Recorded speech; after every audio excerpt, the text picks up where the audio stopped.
Ladies and gentlemen, good evening. Welcome to yet another edition of the Lamboms Show. Today is Monday, August 2nd, 4 days away from my birthday, which happens to fall on Friday, August 6th. So I'm very happy with this new month. Today we are dealing with something I consider a killer in every relationship: selfishness. Selfishness. We are going to dissect what that means, what we understand by it. Last week, we went back and forth on a couple of issues, but quite rich as always. You can go back and follow up on that. I'm going to read a story, and I'm reading a story from a book that I talked about a couple of weeks ago, Habits for a Healthy Marriage. And it's written by a Catholic psychiatrist in the United States. He's called Richard Fitzgibbons. And he talks about selfishness. But just before, in my teaser for today's show, I talked about the fact that very often we hear people say, I want to be happy, and this relationship is not making me happy. And because the other person cannot help me to be happy, that is the reason why I have to leave. I can't be in a relationship where I am not happy. And so it becomes a situation where the other person feels left out. And so we want to address that issue. We want to address the issue of relationships. We want to address the issue of selfishness. Now, when you look at it, the twist, what does it mean to be selfish? What do we understand by that? Because when you put that side by side, the teachings of Christ, I want to be happy. I want to make myself happy. Christ says you must love the other, you must love yourself as you must love the other as you love yourself. So, BK, there seems to be a contradiction. The starting point of every relationship seems to be I love myself, then I can love the other. So, if I don't love myself, I cannot love the other person. So, just what does selfishness mean? But let's get on. Welcome. How are you today? Hi, Lambert. I'm very well. You know what I always say? There are only two states of events. The things that are right that we celebrate, and the things that we're putting right that we anticipate celebrating. And as long as we stay on that lane, everything's just cool. I'm fine, thank you. And it's good to be here as always. Pleasure. Thank you. So, you and I did not discuss anything about this topic today. We did not, as usual, we never prepare for this. We just roll on, but this one was particularly abrupt because I put it on like 20 minutes before the show. What is your take? What do you think about the topic, and how do you think we should go about it? I love it. And as we've always done, obviously I invite our audience to be part of this, as much of it as we will be, or at least as we anticipate being. Show up and really flow.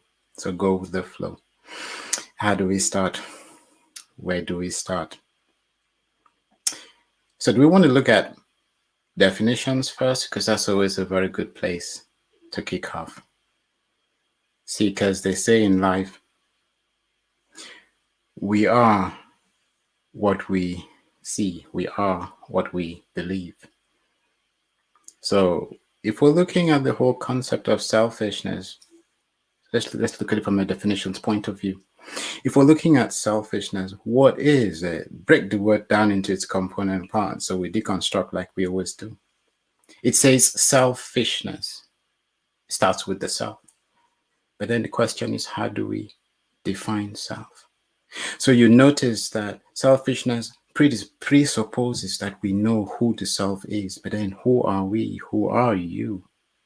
In terms of identity, there are three parts that make you and I, or three parts that constitute Lambert, and three parts that constitute BK. Which part of BK resides in Lambert? Notice the concept of me does not come alive until I start interacting and or engaging with you. And that is when I get to discover who I am. So without you, I'm absolutely nothing. And if you can enhance me, then I come to a place where I can actually be of value to you. And it is in being of value to you that I am defined. So, what is it? What is that active ingredient within me that is the same as the ingredient, the active ingredient within you? Because, like you say, the sacred text says, love your neighbor as you love yourself. It presupposes that you know who you are, that you understand that what you're loving in your neighbor is your very essence, the very thing that defines you. And if you don't grasp that, then you think that you are something separate from your neighbor, and that is where that confusion starts. So let's look at the different bits and pieces that make you. Notice that you and I are energy. We've talked about this time and again.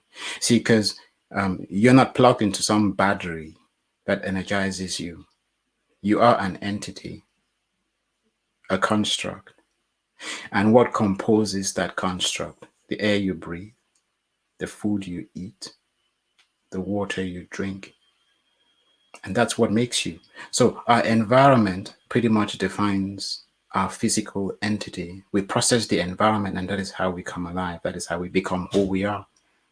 And that's the exact same thing that you are doing. So you're taking carbon, hydrogen, oxygen, and nitrogen in different ways through the air you breathe, through the food you eat, and the water you drink. You metabolize that, you process that, and it becomes Lambert.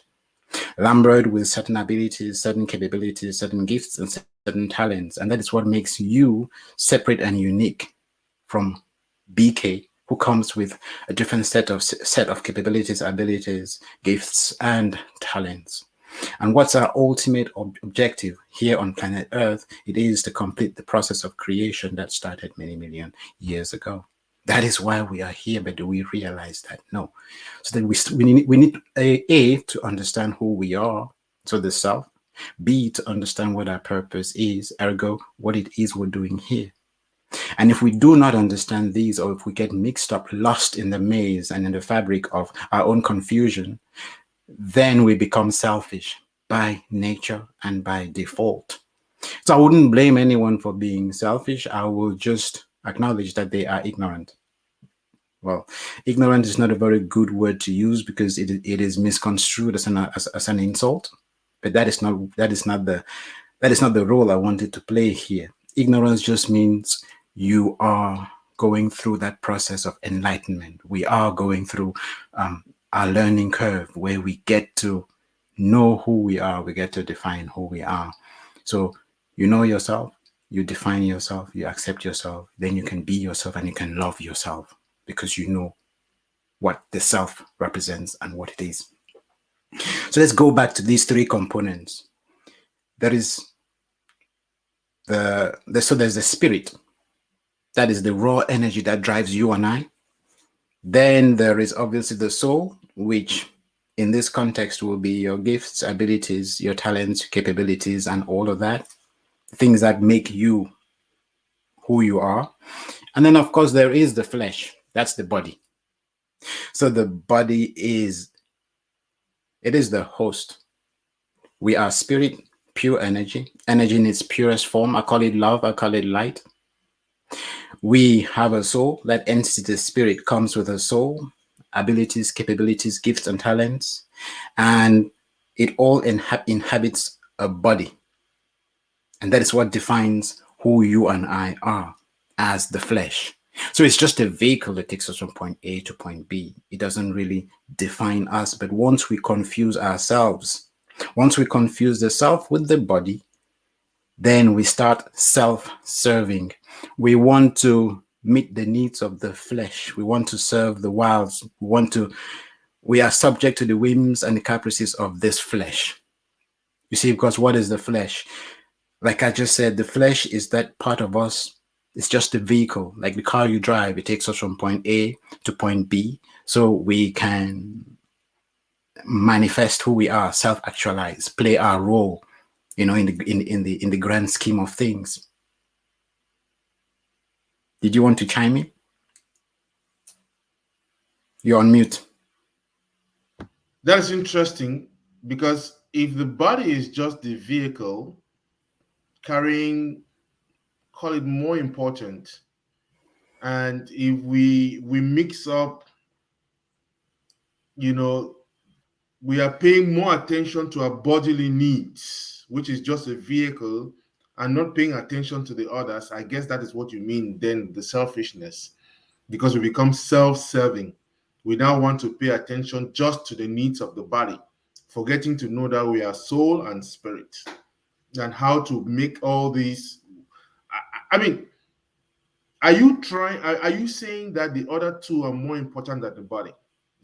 Am I right in understanding that? Or what do you mean when you say in paying attention to the needs of the body, we are self-serving? So when we confuse the self with the body, then that becomes our focus. We're trying to meet the needs of the body, pain, pleasure. So Anthony Robbins puts it very nicely. He talks about the pain pleasure principle. So we become the drive. So our body's the drive of the body. What do I want? What is it that gives me immediate? What is it that causes me pain? And that becomes pretty much the compass that we use to define what is good and to define and to make to make a distinction between what is good and what is bad. It becomes our compass. The body becomes our identity. So you ask the question, am I saying that the body is more, or the spirit and the soul are more important than the body? Beggars belief. It's same as asking, it's a bit like the chicken and egg. Can one live or survive without the other? No, they are one entity. There needs to be equilibrium for there to be balance and for there to be harmony. If one is running the show, if there is that imbalance, then there is a conflict. There is an internal conflict. And that usually is the source of problems. So fear sets in and we begin to feed our needs. We begin to feed anything that satisfies and gratifies the flesh. And that pretty much is the essence of self-centeredness and selfishness, which is equally ego, so to speak. So, BK, let me read a little thing from here to maybe then we can take the example from here, and I indulge the audience. Give me some. This is a story that the psychiatrist is recounting about the wife that comes in and is talking about the husband, and he says, Sandra smiled broadly as she entered my office, but her puffy red eyes told the real story. Within a few minutes, the reason for our visit came pouring out. I don't know what's wrong, she said, fiddling with her fingers. I really love Ken, but something's missing in our relationship. She went on to explain that the first years of their marriage were everything she had dreamt of. Ken was loving and attentive, and after their first son was born, he was a hands on dad. As the next child came along, however, Ken began to spend less time at home and more time away doing activities that he enjoyed, such as jogging, fishing, golfing, and sitting in front of screens and not communicating. I tried to tell him that I need his help with the kids and to protect me from feeling lonely. Sandra said, her eyes welling up with tears. I just can't do it all myself. But every time I try to talk to him, he just tells me that I'm being selfish. He points out how hard he works to support us, and he does. But is it selfish for me to want him to spend time with us instead of spending so much time at work and watching sports and playing golf all weekend with his buddies? The tears began to stream down her cheeks. Sometimes I feel like I'm less important to him than his big screen TV and the internet.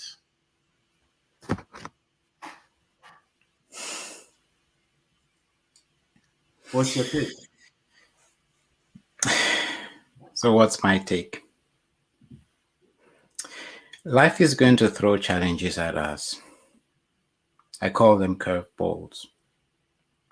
And we will gravitate naturally towards that which comes easy, that which we find easy to deal with, to grapple with, to cope with, that which we can understand, master, make a model out of, create a formula that we can use. We know that when we put this in, we get this out. So notice he's talked about his needs, and clearly, Ken is not very good when it comes to uncertainty. He doesn't cope with uncertainty very well, as in, he doesn't know how to handle things which are not obvious. As you can clearly see, at work, he is fine. We acknowledge that he works hard. He brings in the goods, he brings in the spoils. And at the end of a hard, long day's work, he wants to relax, so he wants a bit of variety. What does he do? He goes to his TV screen. He knows exactly what this TV screen will give him. There are no ambiguities. There are no uncertainties. He knows it's going to meet his need at a certain point. It'll give him the gratification he seeks at that particular point in time. Then he's got his hobbies as well. He plays golf, he goes jogging. When he goes playing golf and jogging, what does that do? It releases endorphins, oxytocin, serotonin, and dopamine. And again, these are all feel good hormones. These are the things outside of us that will engender biochemical secretions within us that produce happiness. But notice that the trigger is external, and that is the most important thing here. The trigger is external. He's playing golf, it does something to him, he feels something inside. He goes jogging, same thing. He goes to work, he gives something out, performs his assignment, his projects, he gets rewarded for them. Something comes, so he puts something in and he's given something, and that is that gratification that he then enjoys, which is all good. It's all great. But what happens when he's relating with his wife and obviously the kids?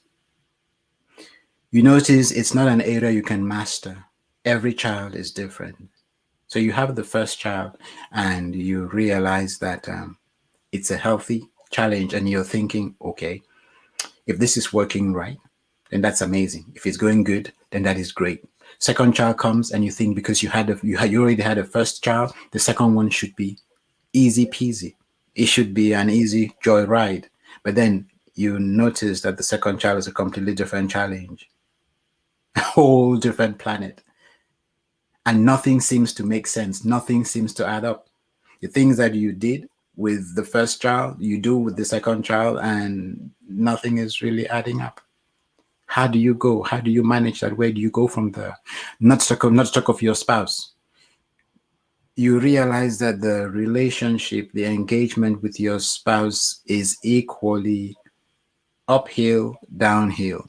You do certain things today, they work. You repeat the same things tomorrow, they're not working.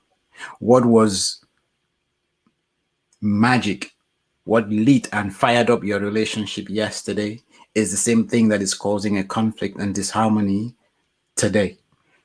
So you notice over time, he starts moving away from those things he does not understand.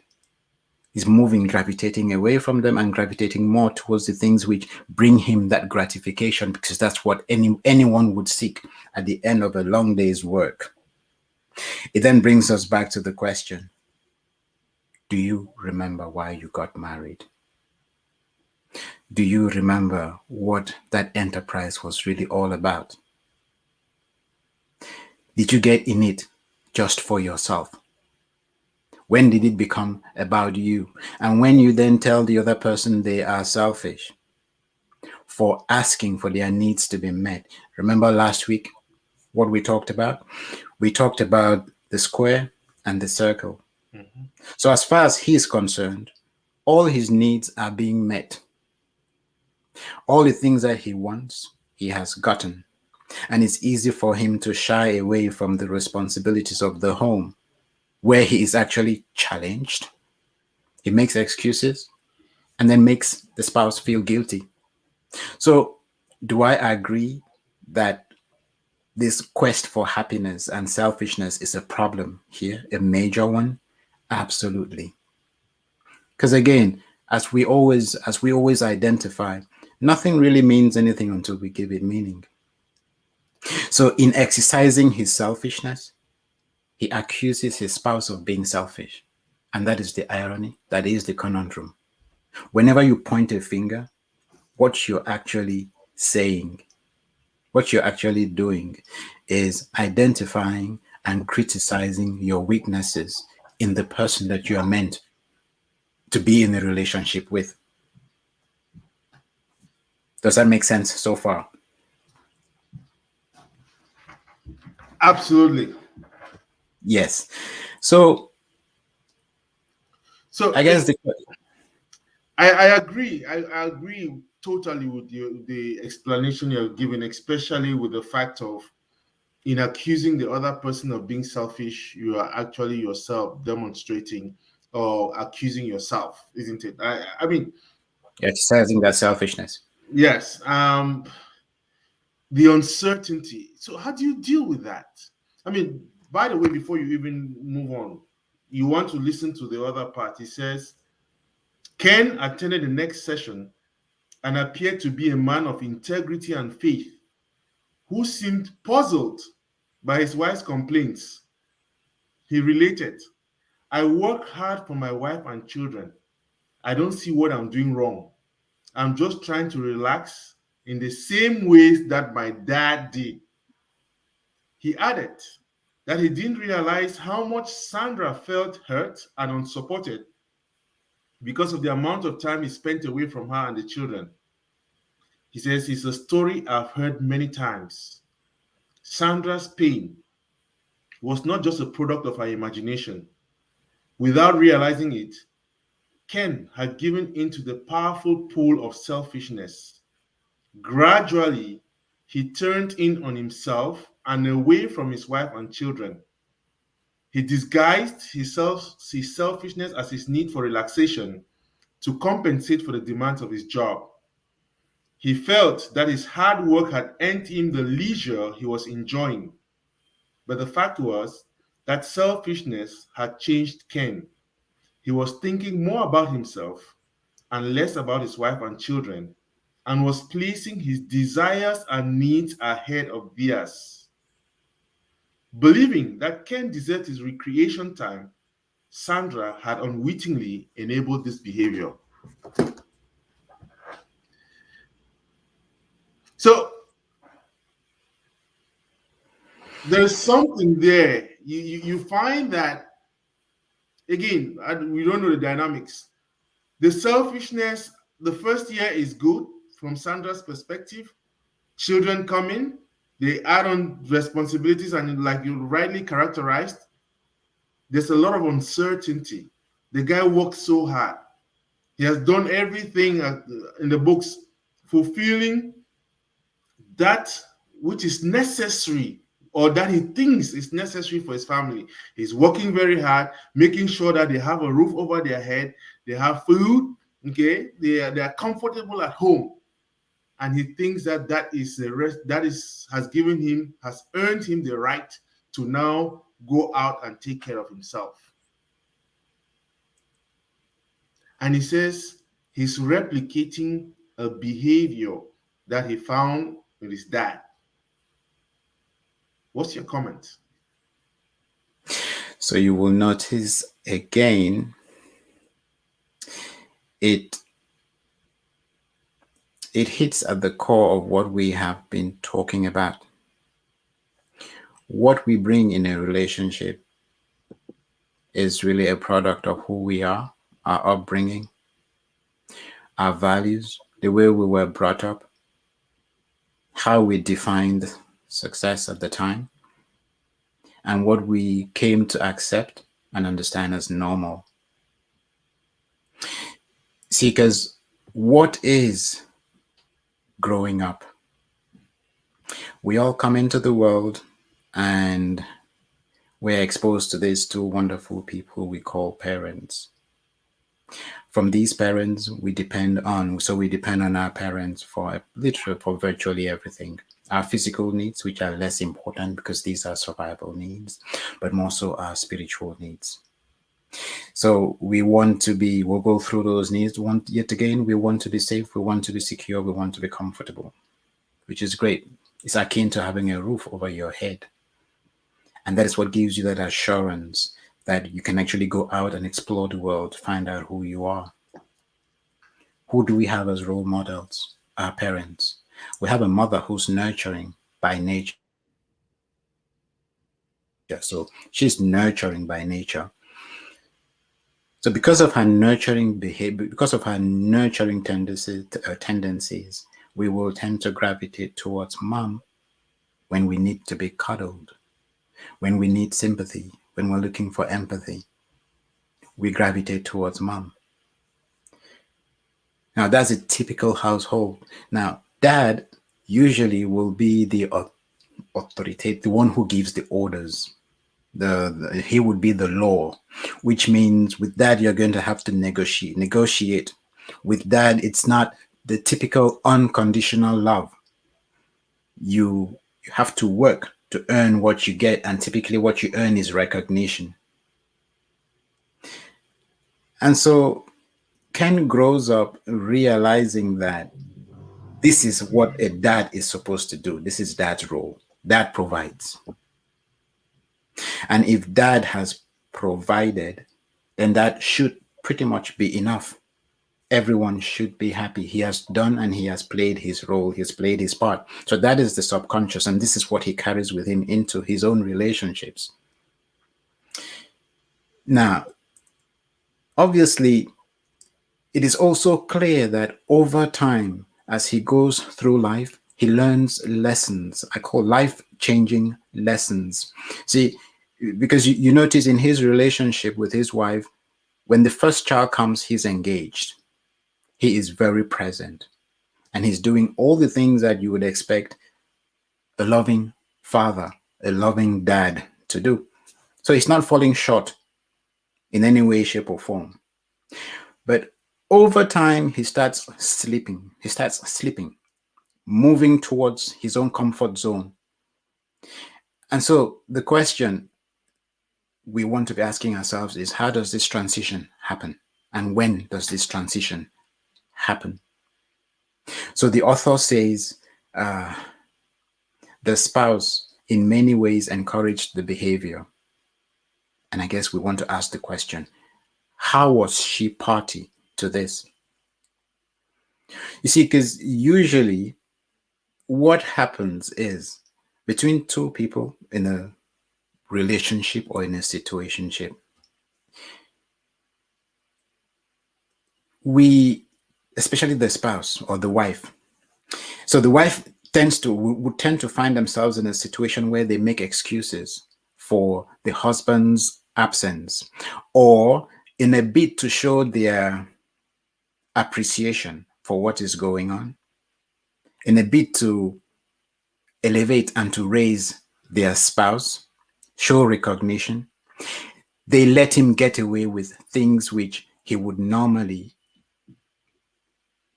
so areas where he would normally assist, be part of the relationship, where he would contribute, they let him get away with, and they make excuses for this. So now the question is, does she realize when she does this? I want us to really stop and think about this for a minute. How do we find ourselves in a place where we're aiding and abating the shortcomings of our spouse, especially as the wife? We are in a relationship. The first child comes in, everything is fine. We are working as partners. We're praising our man. We praise our husband. We recognize him. And here, this is just conjecture because we're trying to build something. We're not in this picture, so we want to put the pieces together. What happens when you recognize somebody? That person seeks more recognition. Would you agree with me, Lambert? Absolutely. So if we're in a relationship and you're doing things, especially if you're doing things as a hands-on dad. Now, these are not things that most dads would do as a husband. Obviously, you get the recognition and you expect more and more of that recognition. At a certain point, it ceases to be your duty and it becomes another source of gratification. But what happens down the line, down the road? Once your spouse starts seeing this thing as just a part of what you do, she does not recognize it anymore as much. It's not taking it for granted. It's just one of those things that need to be done in a partnership. And we're in it together because these are our kids. Now, Ken, on the other hand, is used to doing something, getting a reward, getting some form of satisfaction. So, what happens when he gets to that point where he's doing these things and he's not getting the satisfaction and the recognition anymore? Will he continue doing them? My guess is no. My No. guess is that is where he starts drawing the line because he does these things and there's no paycheck at the end of that particular activity. He's not doing it anymore because it is something he wants to do, something he loves doing, something because it is actually his part of his responsibility as a dad to show up and to love, to raise and to nurture, to guide and to direct.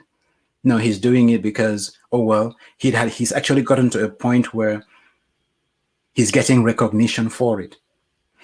And this is the same problem we face with leadership and anyone who goes out there to make a difference in the world. So you start doing something selflessly. Notice I said selflessly, on purpose. And then down the line, you start receiving recognition for that thing that you're doing. Now, what happens? This is where I say we come to that nexus where we meet our first challenge.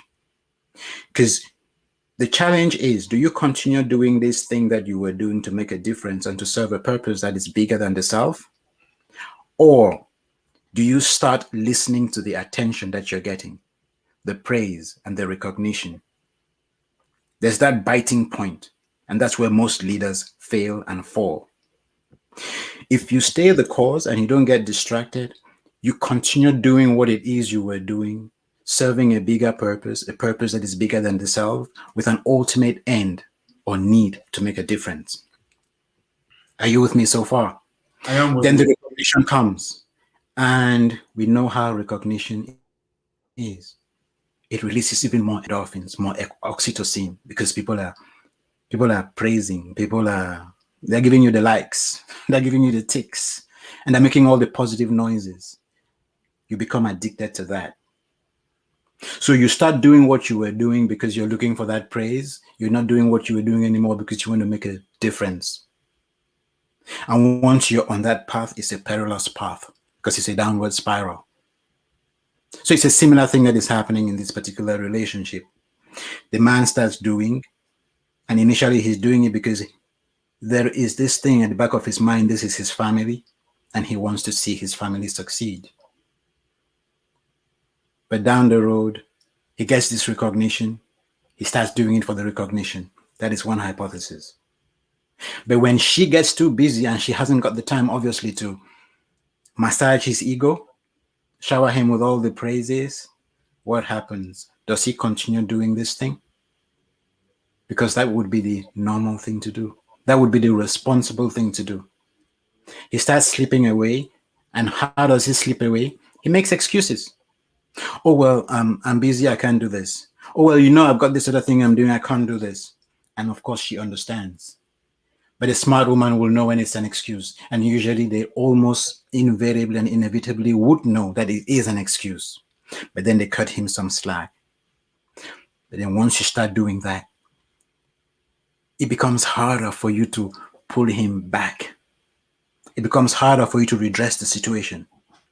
because he's gotten used to his excuses. These excuses equally give him gratification. How does he get out of a situation? He needs an excuse. What does he associate to his excuse? Gratification. So he starts looking for more excuses. By the time he's coming home, he's got 4 or 5 or 6 excuses he can put to the table or lay on the table for not doing A, B, C, or D, for not showing up. So it becomes a habit, and he thinks he's getting away. He doesn't realize it's becoming a way of life. And so it So, moves from there. It moves. Sorry, you wanted to chime in? Go ahead. yes, I just wanted to welcome Alucius Fru. He says, keep up the good work.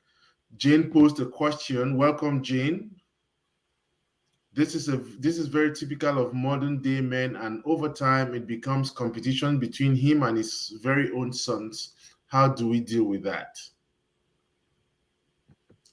I also want to welcome Joanna and Gemma a comment. I think this is the first time. Welcome, Jane. Welcome, Joanna. Jude also has a question. Welcome, Jude. But let's get to Jane before we get back to it. So, the Mhm. competition between him and his very own kids. Yes, and I'd like us to get to this seamlessly. Let's challenge ourselves to connect Jane's question from the narrative. We just build it up and see where it goes and how we can, connect the dots. This man who's now making excuses because he's looking for gratification. He's looking for recognition. He only wants to do those things that please him, that give him pleasure. So how does it move on from here? Because now you've got a wife who doesn't know how to redress the situation anymore, and she's let him stray. So when she starts complaining that he's not doing this or that or the other, what is he hearing? He's hearing that he's not good enough. And if he hears that he's not good enough, he starts withdrawing even more. And we know how we men typically are with respect. It is no secret that respect is the thing that drives us. That validation, knowing that, and respect in this case simply means one thing. It means we are valued. It means we are useful. It means somebody actually depends on us for something. And if we don't feel like we are valued, if we don't feel like we can add value and make a difference, then we slowly start straying away. We don't know how to love. We don't know how to give love. Because again, Ken, growing up, he saw his dad wielding power and authority. And what did he know? What did he attribute to this power and authority? He attributed it to love. So if he says something and everyone accepts, toes the line and does it, then he feels loved. He thinks that is what love is really all about. So if you're not giving him what he wants, he sees or hears, you do not love him. And if you don't love him, it means he's not good enough, because love is a function of what you have provided. So it's a bit like hoarding, trade by barter. If I'm not doing my job as a man, then I will not be loved. So he's gone out of his way to do everything that he needs to do as a man to provide safety, security, and comfort. As far as he's concerned, his job is done. He deserves to be loved. He deserves to be recognized. At least that is his subconscious talking. He may not even know this is what's happening. This is what is going on within his own core. So now, if he's not getting love, see, we all have these needs that must be met. It's either we meet them in positive ways or we meet them in negative ways. You would notice that someone who's a smooth talker, for instance, someone who is eloquent, when they are not having their needs met, they become manipulative. And if that manipulation is not getting those needs met, they become overbearing. And if that as well is not getting their needs met, they become controlling. And that is where anger kicks in. And this brings us back to Jane's question. If you can bring up Jane's question now, then we can just plug into that see how it comes about, and take it from there. So this is a very topical. This is very typical of modern day men, and over time, it becomes competition between him and his very own kids. How do you deal with that?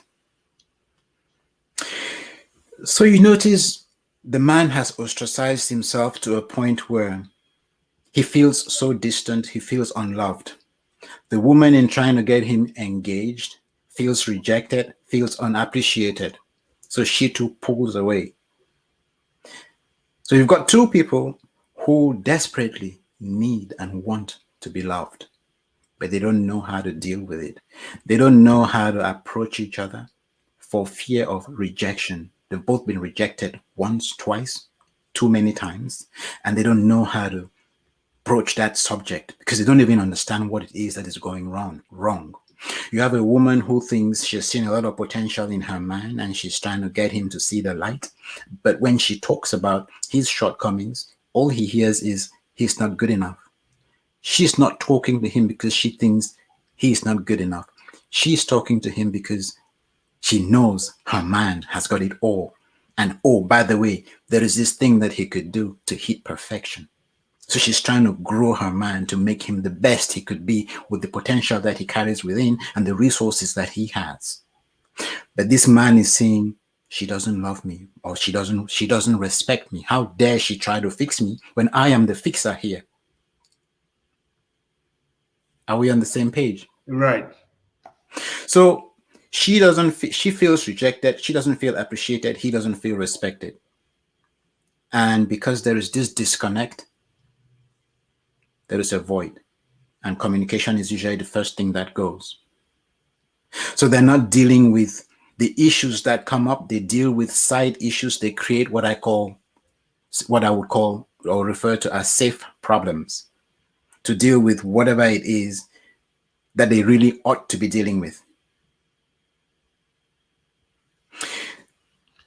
So what happens? This is where Jane's question now comes in. What happens at this stage? The man needs to be loved.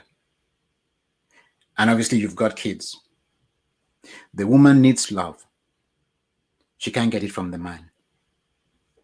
She's got a very strong relationship with the kids, clearly, because that's the only place she can turn to.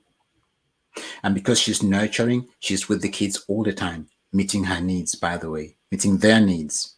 So the kids are forming a stronger bond with their mother, day in, day out. The man sees this relationship, obviously, and it triggers something in him. You see, because the kids are now getting for free the thing that he yearns, doesn't have, and can't get because he's too proud. Or at least he doesn't understand that it is his behavior that is distancing his spouse from him. So clearly, there is competition between the kids, between him and his kids. So they are both competing for mommy's love. And as we know, if the kids want love, they just ask for it. They will throw a tantrum if they don't get it. Incidentally, daddy too will throw a tantrum, but his tantrum doesn't get recognized as a tantrum because he will disguise it as some authority thing. He will start finding faults with everything that mommy is doing. You know, this is not right. The other one is not right. You're not good at this. You used to do this well. This is not happening anymore. I don't know. I'm just tired. I'm just sick and tired of all of this when all he's looking for is attention. Why do I say so? Because if you're really genuinely looking to correct someone, you would patiently ask them what it is they're trying to achieve. You would patiently look for ways of helping them to be that which you want them to become, because that is how our spouses usually deal with us. Sweetheart, have you thought about it this way? In fact, women are very good at sowing the seeds of an idea, getting you to execute on it, and make it look like it was your idea. And that's what I call empowerment. So they make you do what it is they wanted you to do, but make it look like it was your idea and then praise you for it. That is management. So, BK, I like to push back in a certain sense, not because I disagree with you, but I Push think back. that part of the problems we face in relationships, especially for couples who have children, is because we do not know where to put the to balance the needs of the child or the needs of the kids and our own needs as spouses. And because many people prioritize the children over their own needs, no problem with that. That is why very often the man then becomes a stranger in his own home. If you ask, I think many women will say it that, hey, my child comes first. It's no longer the man, it's my child that comes first. It's no longer our children, it is my child comes first. Okay.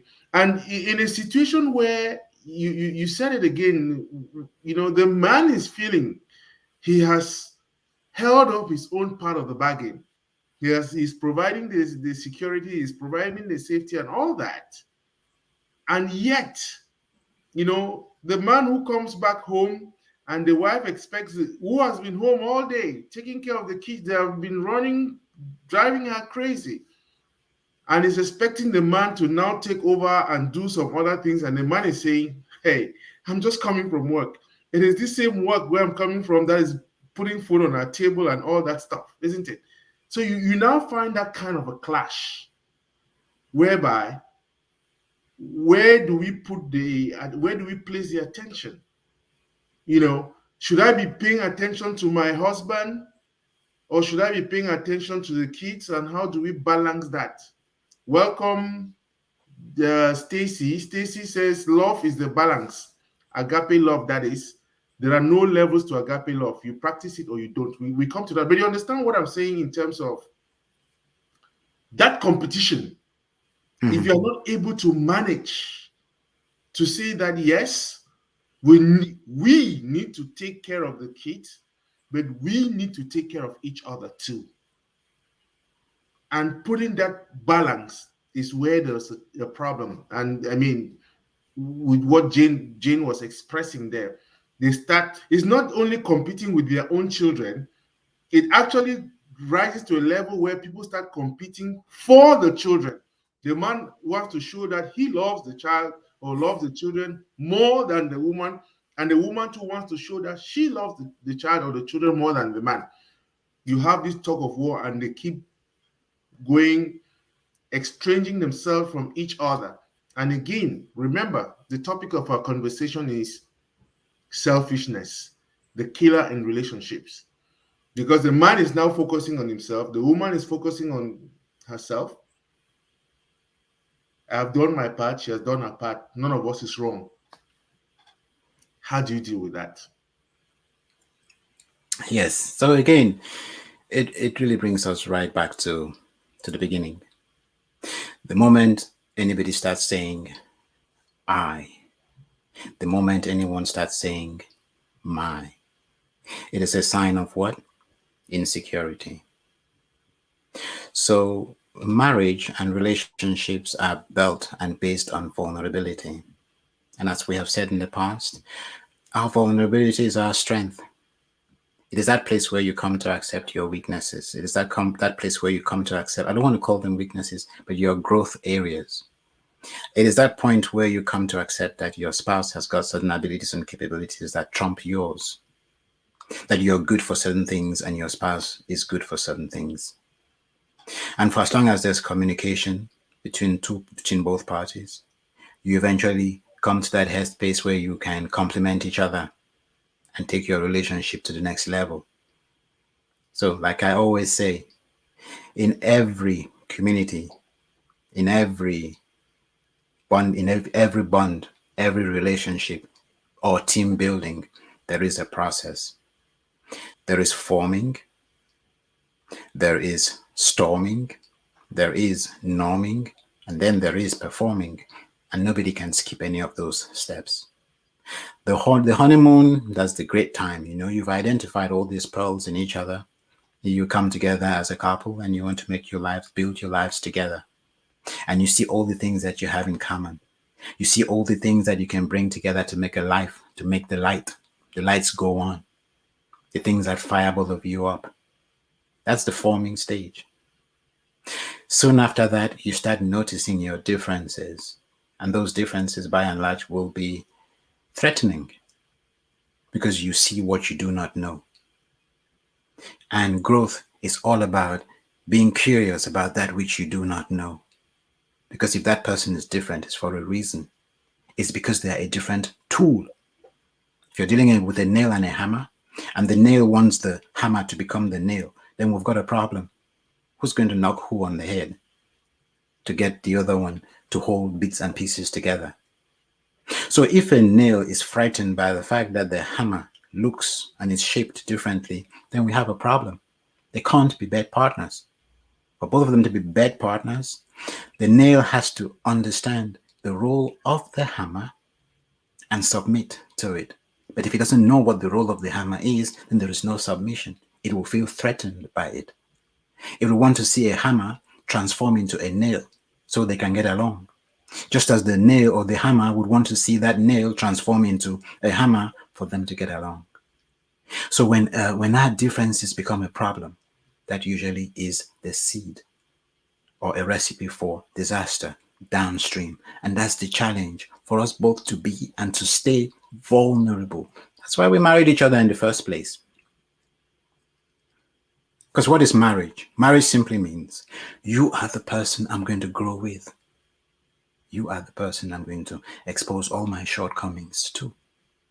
You are the person I'm going to trust with my weaknesses because I know that when I engage, interact, and embrace you, when we exchange energies, we will build synergies, and from these synergies, we will attain really higher, well, much higher heights. That whole journey of enlightenment, which takes us to a place of self-actualization. That is what marriage is really all about, isn't it? So,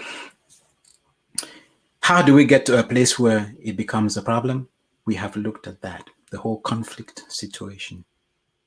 When I start talking about my, it used to be we. The only reason I'll talk about my is because I have expressed my vulnerability and you have used it against me. So I have no reason to be vulnerable around you, at least not anymore. You become a threat. And for as long as you become a threat, I start following that path of least resistance. So it's not about putting the kids' needs first. It's about pretending that I'm busy taking care of the needs of the kids' needs. So I create a safe problem. Notice the nature of this problem. Nobody can really fault me for taking care of the need or taking care of the kids, can they? Can they? No. Especially if you're not showing up. No, he doesn't do anything. So someone has to take care of the kids around here, which is what I am doing. So you can't really complain.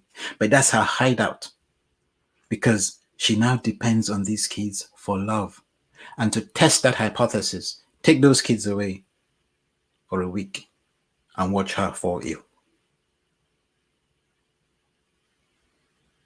Because you would think if it was really about the kids, if it had really been about the kids, then if you took the kids away, you would be giving her a break, cutting her some slack, to then spend time with her husband, whom she so loves.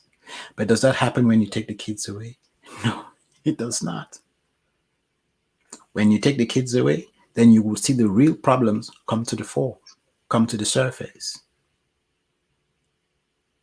And that usually is the challenge. And for the man, it is exactly the same thing. When you hear a man say, okay, I've done this, I've done the other, and that other, what is he really saying? Is he saying all these things that he's doing are more important than his family?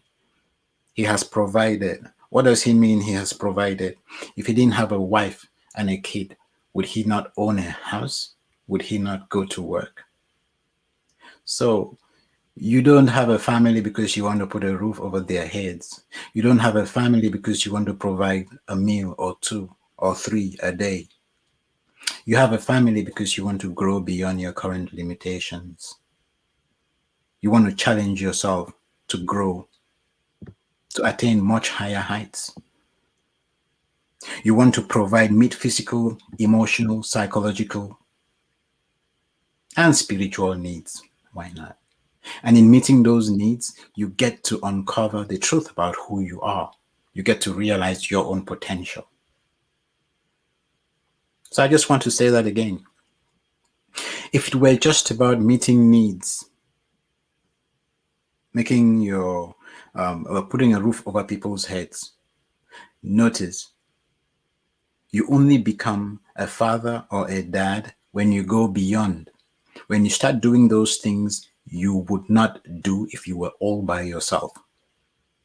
A roof over your head, 3 square meals a day, for instance, that odd vacation for yourself, and a regular paycheck to ensure that you could repeat that cycle. Marriage means you want to share that with somebody, and sharing means you are both in it together. It is an enterprise. There's no you, there's no me, there's just the connection, and both of us are working to sustain and grow that connection. Yes, Lambert. I want to welcome Joanna. Thank you. Joanna says thanks, and I'm glad to see this. Stacy, Anastasia Gibson, Joanna, management in marriage. Love is the balance. We talked about that. Joanna again, love is action, not words. And I think it must be reciprocal in the relationship, not one person doing the loving. She loved vulnerability is her strength. Thank you. Love each other. But interesting what Stacy says. The kids start to suffer because the mother relies on them for her emotional needs. It's something you talked about, child abuse in a real sense, isn't it? When Yes. we start turning to the kids for our own needs.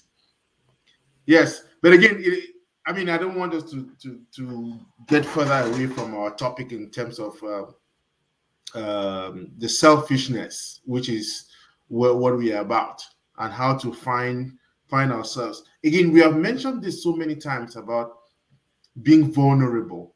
That is what relationships are about. I'm prepared to expose my whole self to you so that I'm able to grow.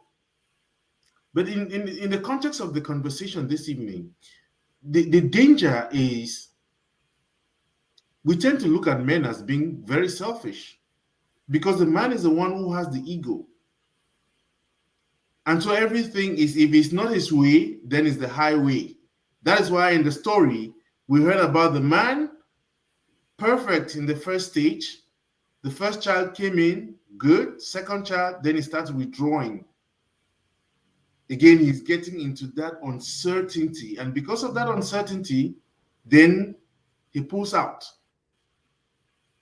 the ego. Yes. Is it the case And then what that is that men, exactly? It is the it, fear of it, failure, which is yes, something we've so identified. correct. So is it true? Would we be correct to say men are more prone to be selfish than women? It goes without saying. I believe it goes without saying. Let's see if we can deconstruct and put into perspective. Because there's perception and there's perspective. Let's look at society. When a woman wants to get married, does she bother about ego? No. She wants her home. She wants to transform the house and make out of it a home. That is every woman's dream. They talk about their homes. They talk about happiness. What's the expression? Living happily ever after Mm-hmm. with their knight in shining armor. So there's no ego in any part of that. But men generally grow up in a world of conquest. And conquest means you need to have a map of the territory. Well, not confuse the map for the territory. Go out on a prowl, conquer, and bring the goods home. So achieve. It's all about achievement. Now, if you are, in order for you to achieve, you need to master your environment. I'm sure you'd agree with me that relationships are not exactly the kind of minefield anybody can master. When it comes to relationship, what you need to master is yourself. Because if you are in full control of self, then you control your environment. However, if you grow in an environment which is all about conquest, it means you need to subdue your environment. So it's about conquering your environment. And if that's your instinct, then put anything in front of you. Tendency is you want to conquer it. First child kicks in or comes in. He wants to conquer that environment because that is what men do. Second child comes in and he's thinking, I'm confident now. I can take care of this. I understand how this works. I've got all the formula. He has all these little formulae which he's written. He has his notebook. If this happens, I should do this. This happens, I should do this. This is how they behave. Okay. And a few variables here and there and different parameters that he plugs in. Second child comes in and it's a completely different demon. Nothing works. And I mean, when I say nothing works, I don't mean some things work like they used to. I mean, absolutely nothing works. It's like starting from scratch. It's like he never had a child before because the second child is a completely different challenge, a completely new challenge. So you notice he's thrown right back into that world of uncertainty. He conquered it the first time, don't forget, and he got his accolades and his praises for it. The second time he's being challenged and he doesn't want to fail. So what is the best thing to do if you want to avoid failure? You avoid the problem, or you create another problem which will distract you from taking care of this particular problem which you don't want to be caught dead failing in. Because once you fail there, what does that mean? It means you are a failure. Since we live in a world where you are defined by your conquest, the house you live in, the car you drive, the neighborhood you live in, who your friends are, and we know the rest. The bling society, we call it. So you realize it becomes very difficult to separate yourself from your titles, your accolades, your accomplishments, and your achievements. It becomes very difficult. Whereas who you are is what is left when you're stripped of all this clutter, I call it. When I stripped you of who you know, what you have, all the titles that you carry, what is left is who you really are. So your knowledge is the thing, it's your ability to manifest in a certain situation. It's your ability to meet a situation at its point of need. It is not what you have done in the past. What you've done in the past is good. It is great because it shows what you can do going forward. It shows just how amazing you can be if you put your mind to it. But if the experience that you've had in the past becomes the definition of who you are going forward, then you have limited yourself because whatever you manifest is just a piece of you, a small, insignificant part of you. You are way much more than that. So the real question we're asking is, how do we go through life and not become our experiences, especially for us men who are used to conquering? Because that conquest slowly builds into who and what we are. And that is what brings us to a point again where we define the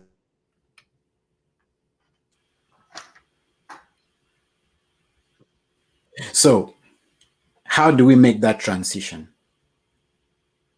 Notice if I'm defining myself based on the people that I know, these are entities. The things that I have, again, these are entities. The titles that I carry, again, these are entities. These are all physical constructs.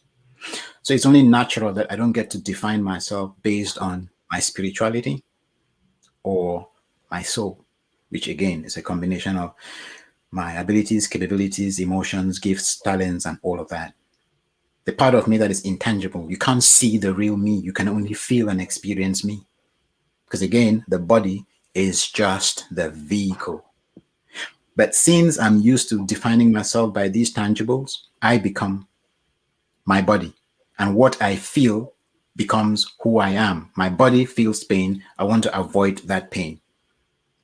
My body feels pleasure. I want to go in that direction.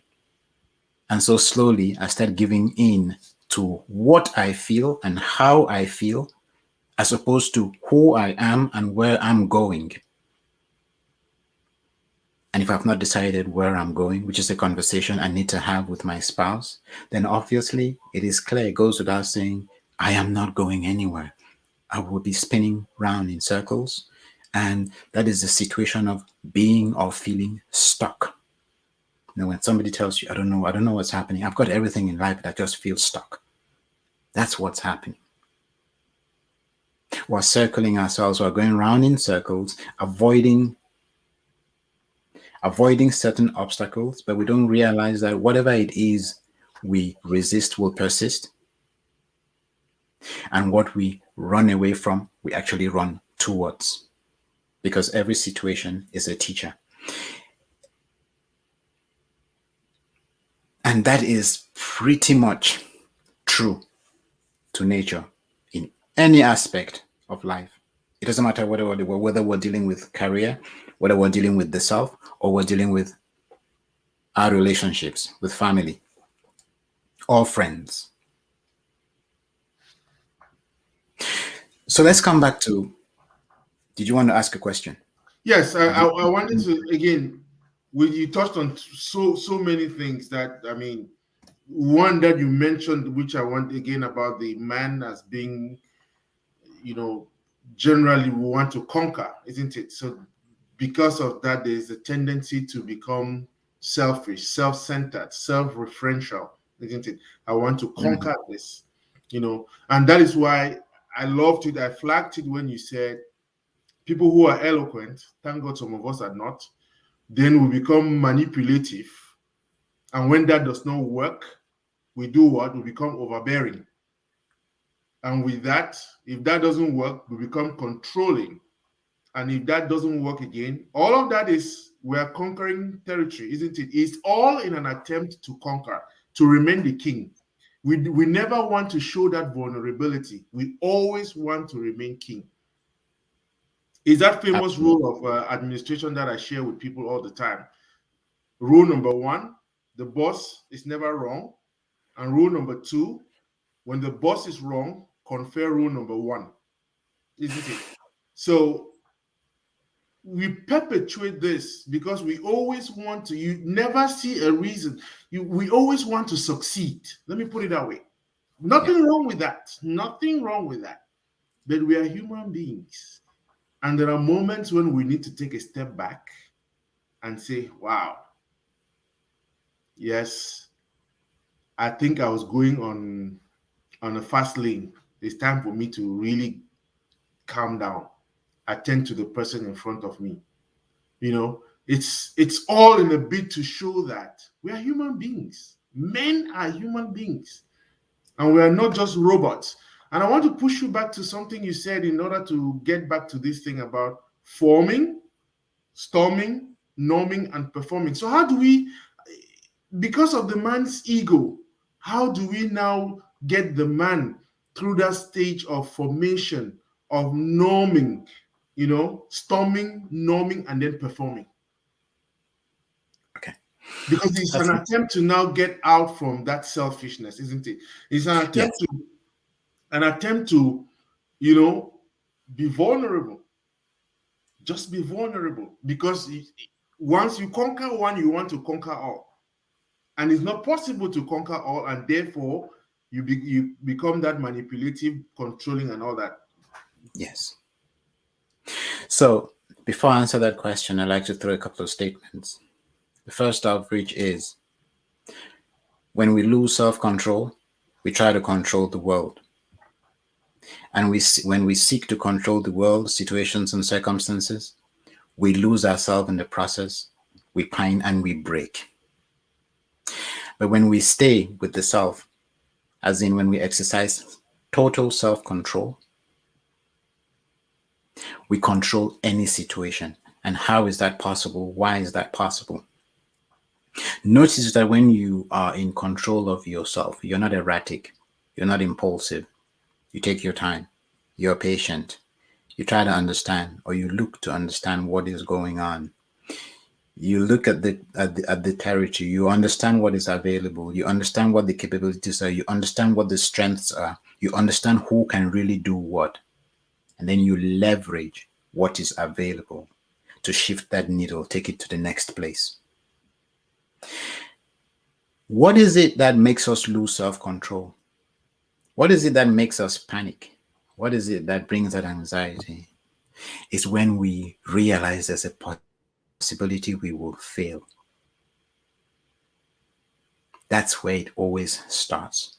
When that fear sets in that we might fail in a situation, we want to subdue that situation. We lose control. And in losing that self control, we actually create an environment that is conducive for that which we were afraid of to manifest. So we call that the self fulfilling prophecy. I think you don't like me. You walk into a room, I look at you in a very suspicious manner. You look in my direction and you see the way I'm looking at you, and you react to my stare. When you react to my stare, I receive it as confirmation that you do not like me, and I go on the offensive. Notice, we now have a problem and we're fighting. But where did it come from? I created it with what I believed from the word go. Am I making sense so far? Absolutely. Okay. So let's bring that back in the conversation.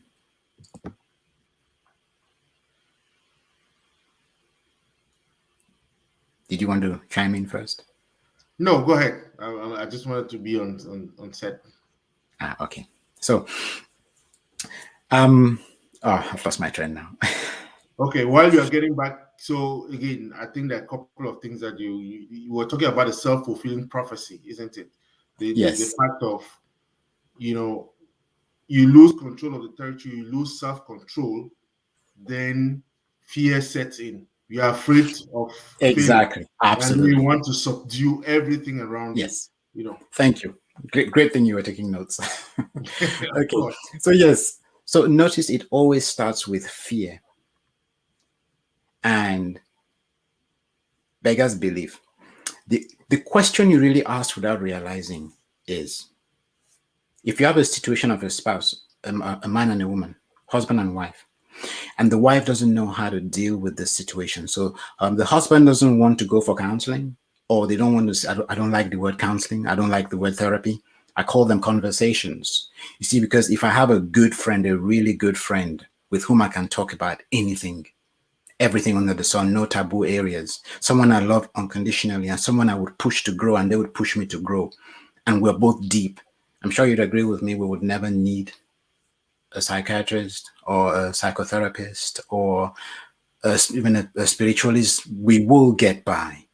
So I tend to see therapists as the friends we pay for when we do not have friends we can count on.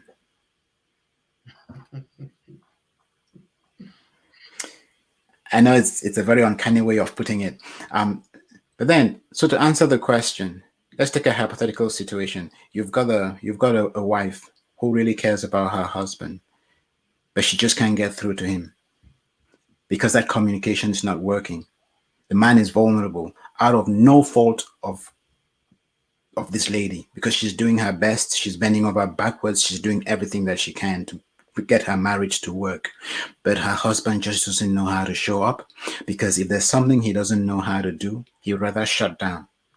And the way he shuts down, he doesn't just shut down to go away to find out how that thing is done. No, he creates a scene. He creates a problem, makes his wife the problem, just so he can avoid having to deal with that thing and having to fail when he deals with it. So whenever she brings it up, she gets attitude. And she hears all the million and one things that he is doing, has to do, and that he has done, and she has not shown appreciation for. Yet he has time to go jogging, he has time to go play that tennis, he has time to go spend time with his friends. And sometimes he does it and he comes home really late at night. So tennis, that's good, that's fine. It keeps building your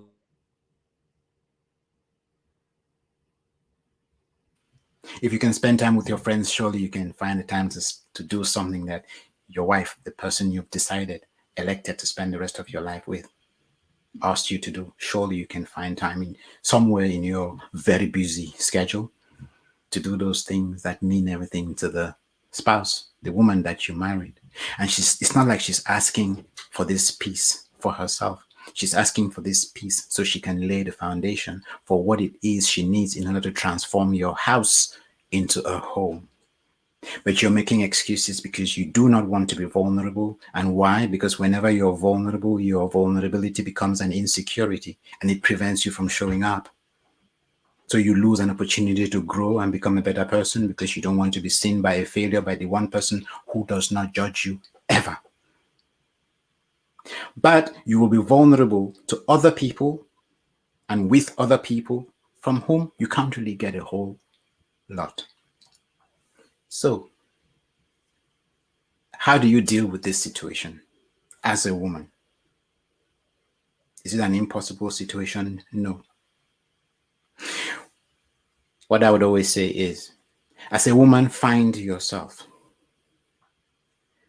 Go back to a place, go back to the person you were before you got married, the person that he fell in love with. And I don't mean this in a retrogressive way. See, because the person this man married was assertive, she was self assured, she had her head screwed on, she was responsible, and she held him accountable. At some point, she stayed responsible, stopped holding him accountable, because that's what a relationship is.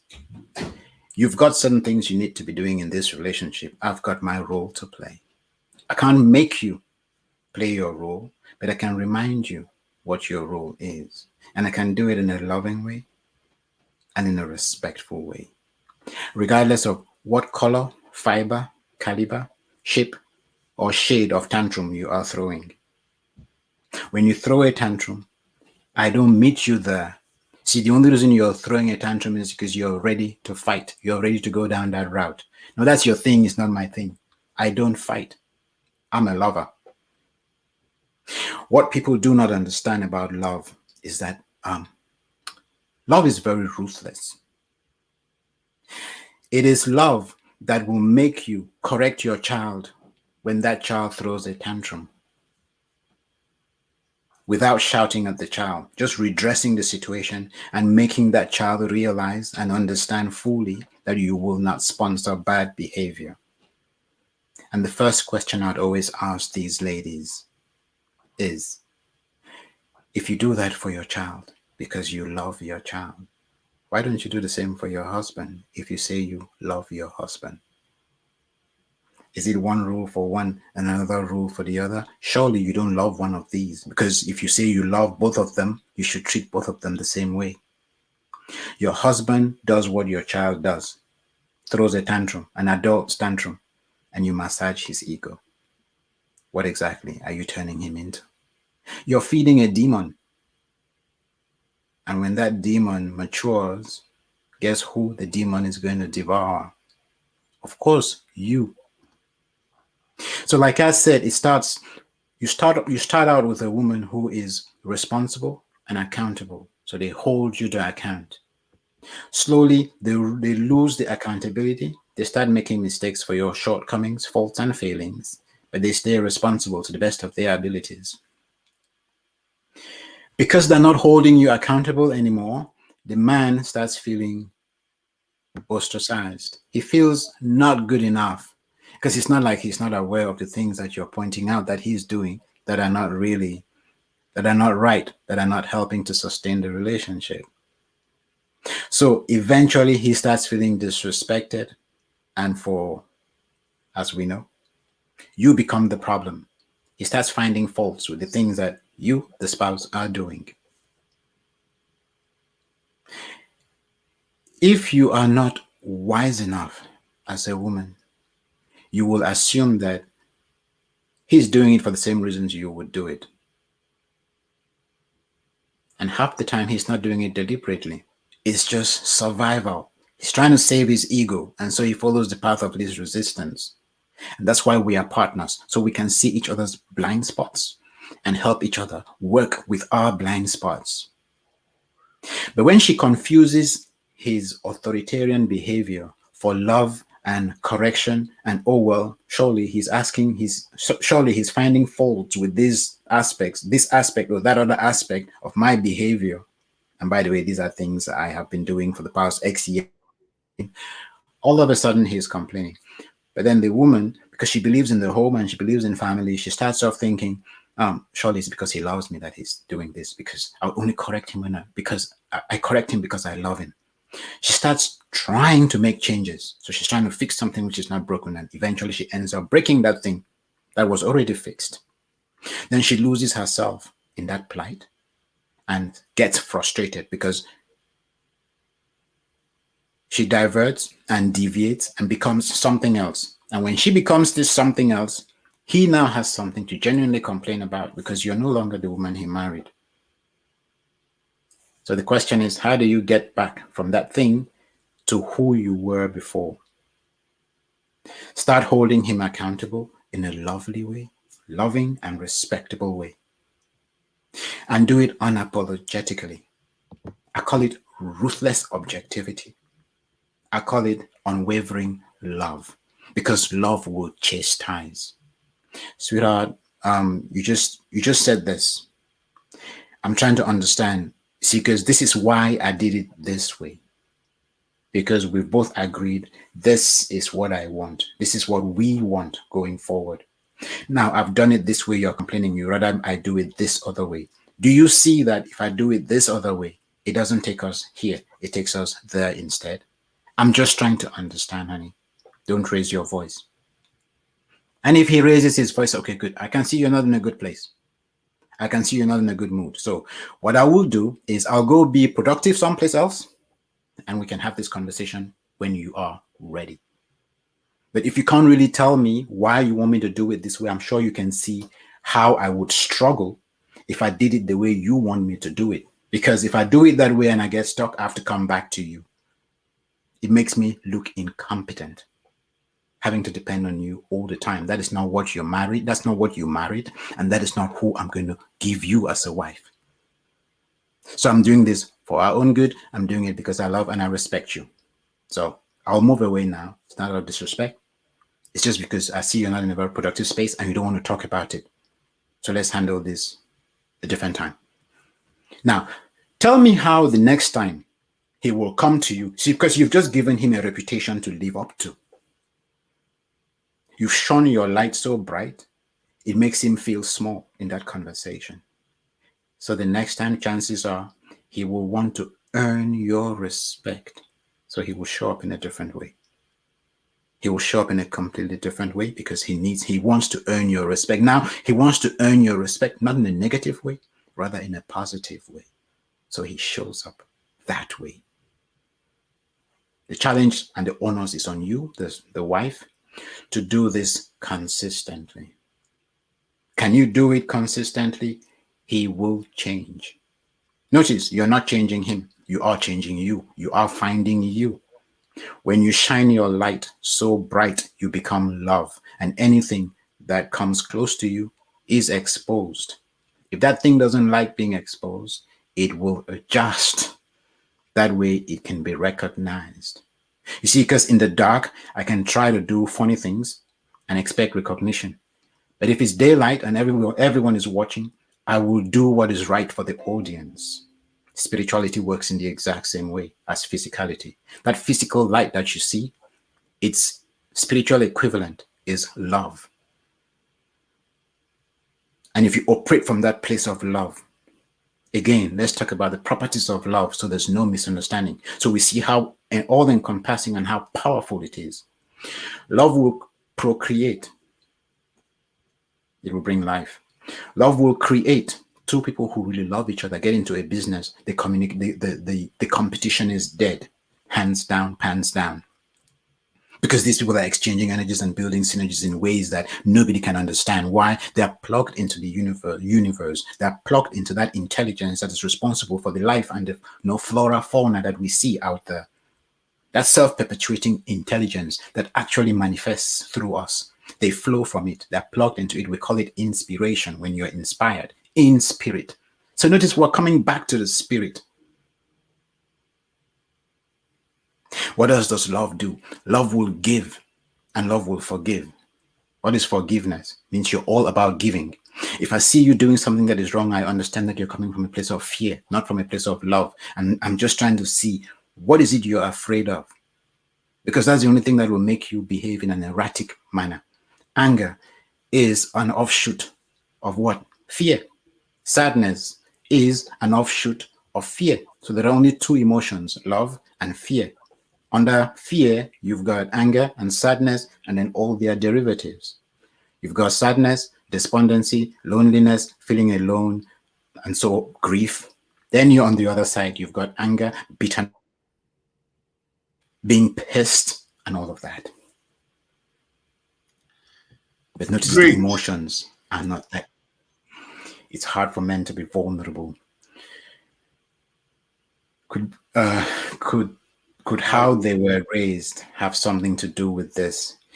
So, Stacy, beyond how men were raised, let's just take a quick look at society. Notice when you're growing up, what are some of those expressions that we use? Be a man. You punch like a girl. So these are subliminal messages, and we know how sublime communication works. You sip something into somebody's subconscious, and it drives them at that level. This is a billion-trillion-dollar industry. Social media uses it. Anyone who doesn't believe me, watch Social Dilemma. That is why Facebook is as addictive as it is. You go in there and you plan to be there for 4 minutes, and before you know it, you're clocking 4 hours. And if you're not careful, 4 days. So yes, has it got? Is this something to do with how we were raised? Of course, all men's club and all whatnot. You have to belong. You have to be strong. You have to be powerful. You're growing up in a place where dad is the role model, is the father figure. Men don't cry. Thank you, Joanna. That is another one. Now, this is the worst cancer that man has come up with. The worst self-destructing cancer that man has come up with. And that is why women basically, by and large, live longer. Because what is crying? Crying is giving up, dying to yourself, dying to that flesh. And when you die to the flesh, what do you connect to? You connect with your real self, your higher self. Now, show of hands, is there anybody in the audience who doesn't feel a lot better after they've had a good cry? Notice that when we really dig in and we cry, I mean, really cry, at the end of that, we feel relaxed, we feel relieved, like something is released from within us. And we come out with more clarity, more perspective. So crying is, in a way, many ways, cleansing. It cleanses us of our impurities. Some men are just a replica of their fathers. Most men are a replica of their fathers. And it goes without saying as well that most women marry their fathers in their husbands. For the women on the panel, or for the women on the show, start checking. For those of you who are married, self-care a must for both. As a woman, find yourself. Absolutely. That equally applies to a man. And Stacey, we are flattered. So, Lambert, can you just go back to the last comment? I think it was Joanna's comment. Can you just go back to that comment? Lambert, can you hear me? Yes, I can hear you. I'm looking for it. Men don't cry? No, the one after that. I think Joanna had another one after that. Something about as a woman, find yourself. Self-care is must for both. Okay. This triggered something within me. I've just lost touch with it. Let's see. Okay, let's just talk about this briefly. As a woman, find yourself. Yes, it's just come back. So, Joanna, and this is a very beautiful statement. Obviously, we have talked about it, right? We have identified the fact that a woman comes in and because of her abilities, capabilities, gives strengths and talents, at some point, if she's not dealing with a strong man, a man who's secure in himself, those abilities and capabilities become a threat to the man. And the man may react to it unconsciously or subconsciously because his wiring does not allow anybody, talk less a woman, to be better than him. You see, because the subconscious wiring is a woman's place is in the home. Women are not necessarily leaders. In the African context, it's been more rife. We see it here. Of course, there's this whole thing about gender equality, which is crazy because you can't have gender equality for crying out loud. Man and woman are separate. They have different abilities and capabilities. So unless that is pitched in context, if it's a question of, okay, if you do this and the other person does that, then remunerate them. The same way, absolutely, I would understand. But you can't have two people who are physiologically different with different abilities and capabilities being looked upon as equal. Yeah, equal in potential, equal in ability within the framework of their of how they are built. So that would make a whole lot of sense. Yeah, but then what? So what did I want to say about the whole knowing yourself? Yeah, so we touched on the fact that women stray from who they are for the most part because they're trying to appease their men. They're trying to be the model wife. They don't realize sometimes that they have a responsibility to make of their husbands as well that model of a man.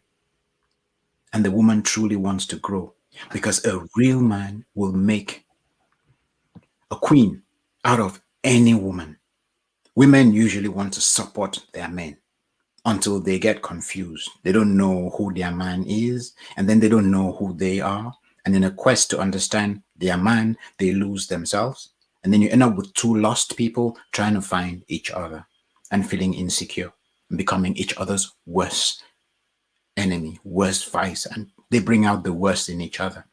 So you're spot on there, Joanna, when you say it's important for the woman to find herself. More so for the woman. Why do I say so? We know that women are more resilient because I don't know of many men who are as nurturing, and by nurturing I mean who will happily carry a baby for 9 months and then push that baby out of their system like a woman has to. The typical man with a headache is a disaster to watch. You would think he was having period pains. Men and pain threshold, generally speaking, I know I don't like to generalize, but generally speaking, men and pain threshold is not a very good story. Whereas women and their threshold for pain, women and their threshold and their patience, women and their ability to be nurturing. So you notice the man may be physically stronger than the woman, as is also physiologically the man is stronger than the woman, average man, average woman. But then we notice or we realize that woman is man's weakness. So what does that tell you? That male power is at your beck and call, at your service. Before he married you, he would go down on his knees. He would literally lie down on the floor for you to walk all over him. He would hold the door out for you. So tell me, what changed? Look at relationship dynamics as well. Before two people come together, what typically happens? The man courts the woman, and then if it works out, she plays hard to get for a while. You know, she's her best self, and that is where the trickery usually sometimes starts or begins. And then somewhere down the line, the relationship, she thinks, okay, I'm comfortable now. I'm comfortable that he's who I really want. I can go back to being this other thing. and then you relax. But then you forget that when you bring out these other sides of you because you've relaxed, he's looking for that woman that he married, the one who was always top notch and he can't find. And if you don't realize that there's going to be a period where he has to adjust to that and get used to the fact that you're not perfect. You're not as perfect as you looked. And that is where you need to help him understand and accept that, hey, we are two broken vessels, but our brokenness is what's going to allow us to build each other up. So that is the first layer, the first bout of transition that a couple needs to go through. And if they skip that phase and they think they will just continue like they did the honeymoon, then it's usually a recipe for disaster, the beginning of a bad story. Yes, Lord. So let's circle back for the remainder of the time. I know we have been on for 1 hour 35 minutes. I wanted us to zero in on, you know, some characteristics of selfishness in a relationship. Because I think we can talk about it in general, but drilling down to it. We saw in the story that I read in at the beginning, the man virtually recoiled to himself and started doing things that were pleasurable for him, isn't it? The pain pleasure principle that you talked about, not considering the other person. And it was a step away because the person is saying, I am doing all that I'm supposed to do. And I loved it, what you said, BK. I loved it, something I've never thought about. This thing when men say they have, I have a home, I've bought her, it's as if the woman and the children did not exist, you will not have a home to live in, you will not have a car to drive, or you will not. That's nonsense, isn't it? Bottom line. The issue about selfishness is more about what? Hear me, Lambert? I think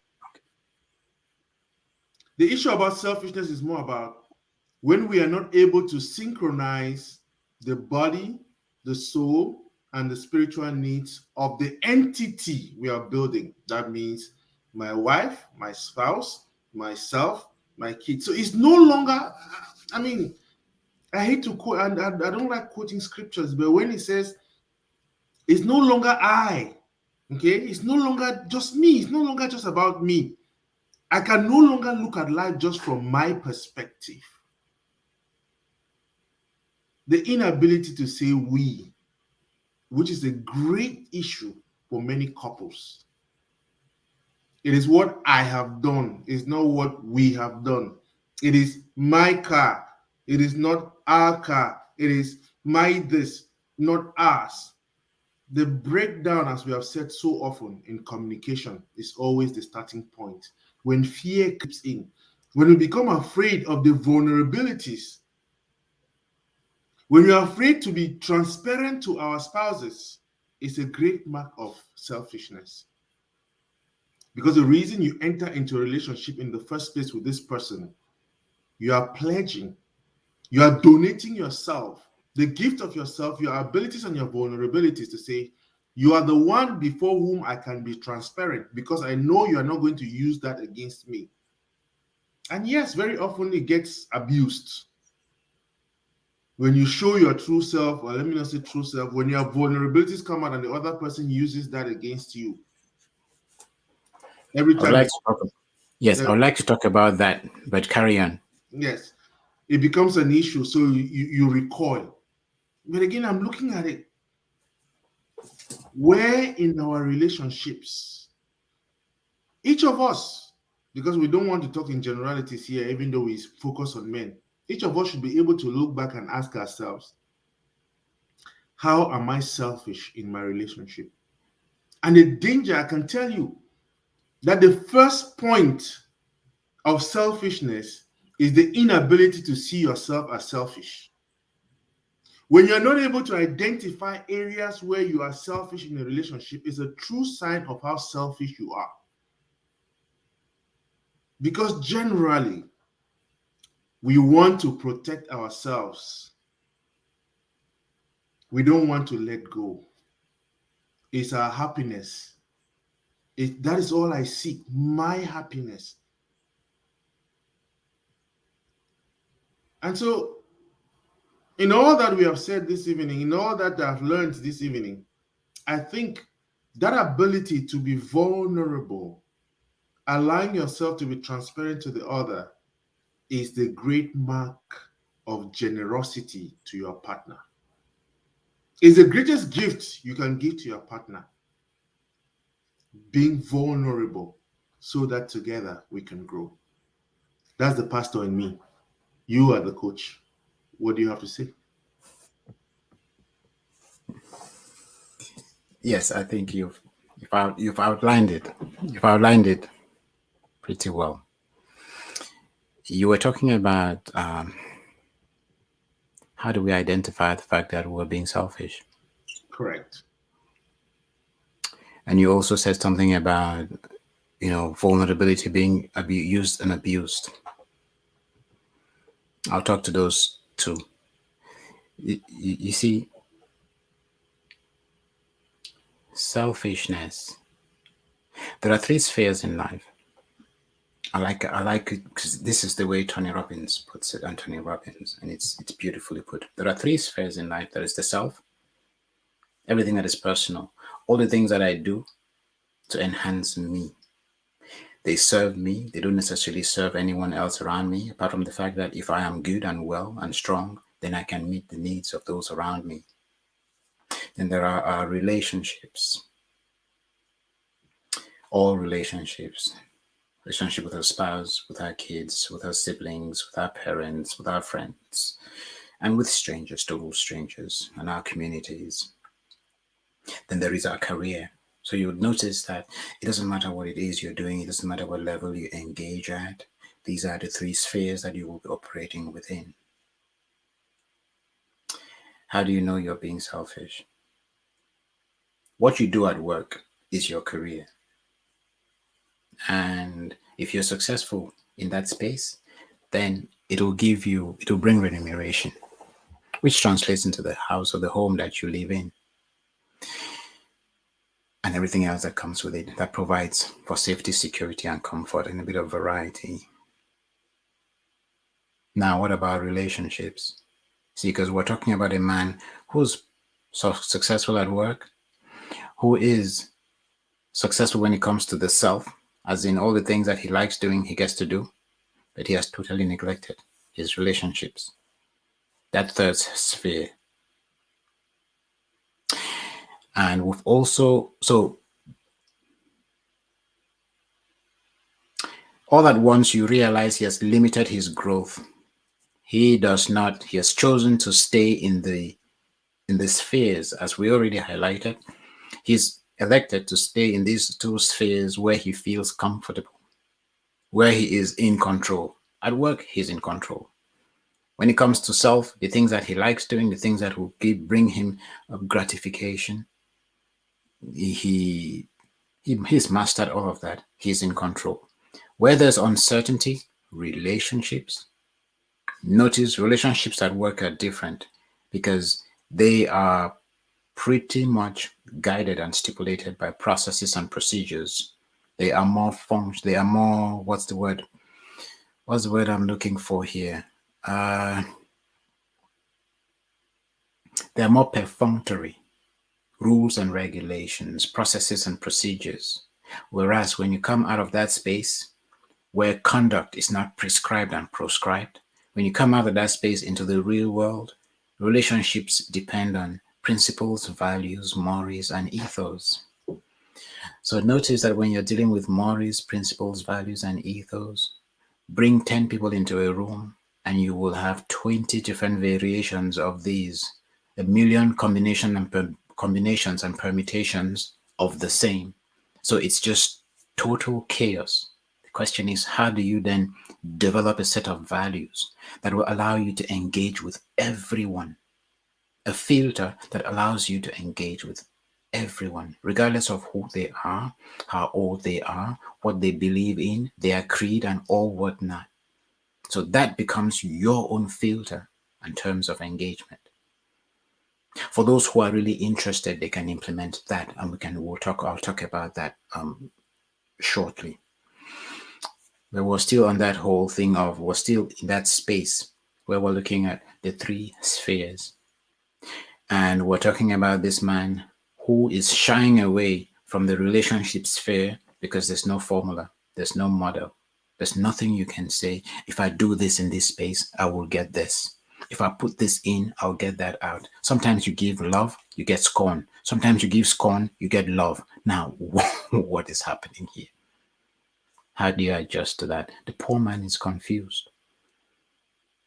You know, in life, they've always told him, work hard, you will succeed. Yet he's working as hard as he can in this relationship space.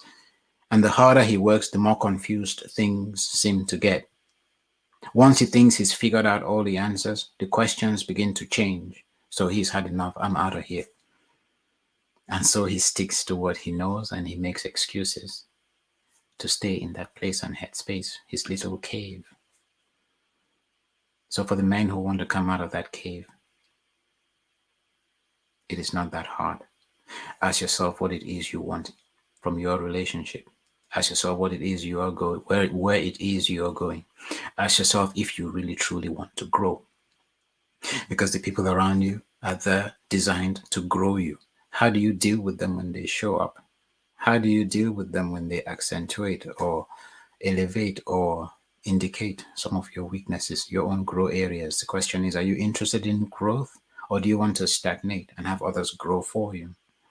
So when you come to me complaining about your spouse and your wife all day, are you suggesting that if I were to fix your wife, you would get well?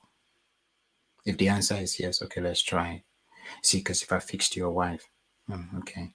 If I fixed your wife and took her out of the equation, you will create a whole new set of different problems that will occupy and consume you and keep you in that cave of yours. Your wife is the thing that comes close and brings from out of you the things that you carry within you. I'll say that again.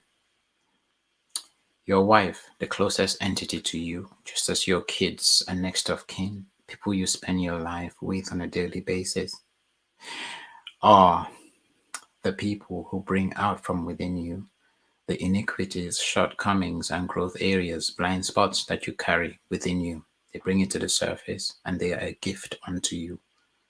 And the invitation is, use these things to grow. Are you ready?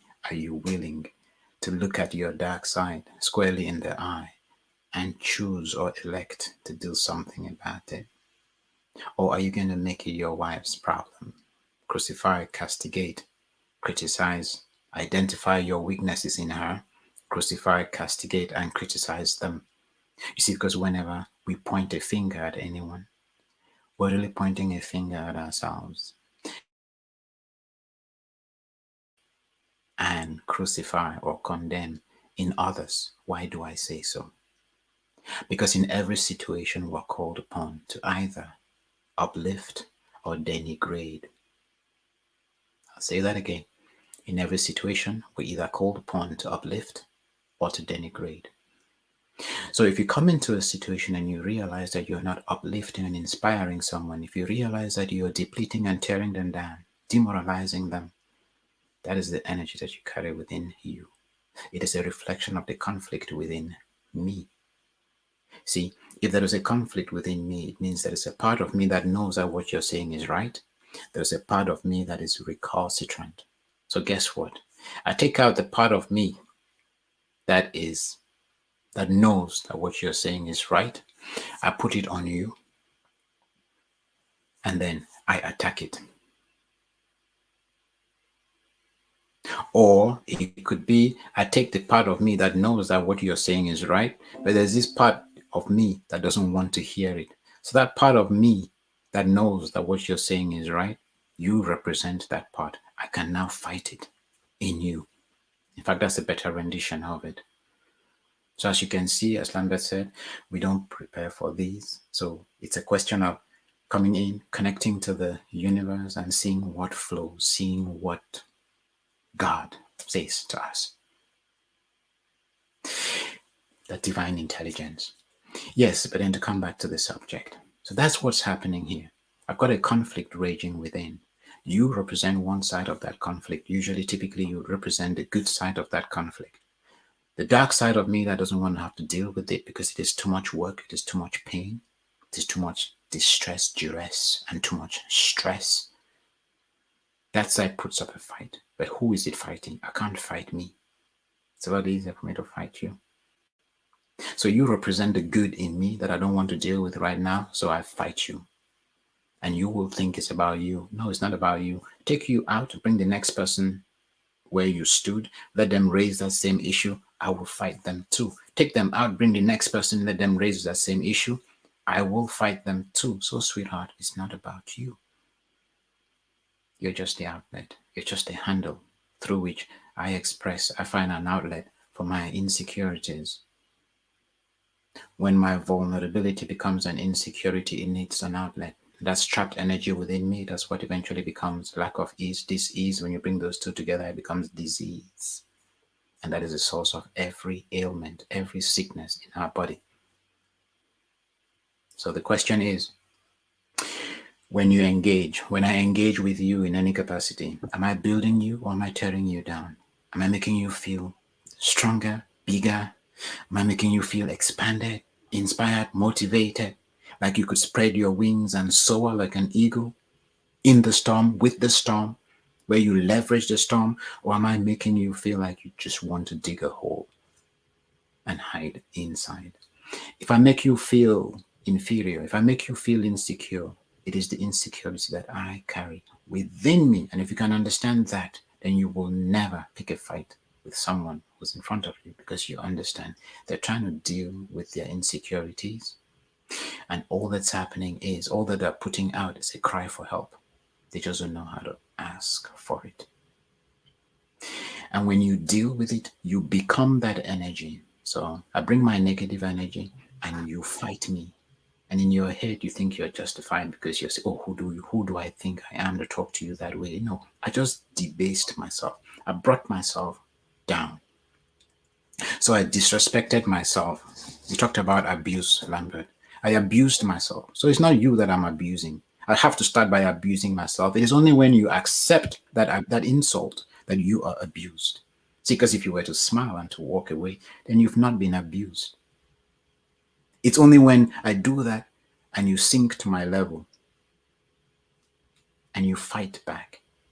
Because now you're becoming me and you're fighting me at my game because this is something I'm used to. You are someone who wants peace. I want strife. Who's going to win? I will prevail because I'm good. I can pick this fight and I'll sleep like a baby because, oh, well, I'll not exactly sleep like a baby, but at least it gives me that false sense of victory. I've shown you who's boss. It makes me miserable, no doubt, long term, but at least for that particular point in time, I've got my satisfaction, I've got my gratification. And erroneously, I think that's what I need. And then initially or occasionally I use you for my sexual gratification and all. So you notice that it's a very simple dynamic, but it is complex or complicated because we don't understand it. And that is how we complicate our lives.